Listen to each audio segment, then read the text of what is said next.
আলহামদুলিল্লাহ, পবিত্র জুম্মা মুবারকের শুভেচ্ছা, রমজানের শুভেচ্ছা। আপনারা যারা রোজা আছেন সবাই নামাজ পড়বেন।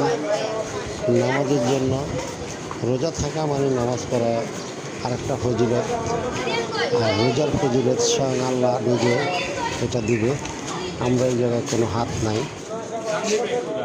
তাই আসুন সবাই সবার জন্য দোয়া করি, আর দোয়া করাটাই হলো উত্তম হিসাব।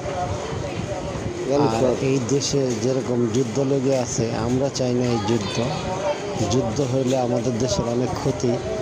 তেল না আসলে মেল ফ্যাক্টরি, কারখানা, দোকানপাট কোনো কিছুই চলবে না।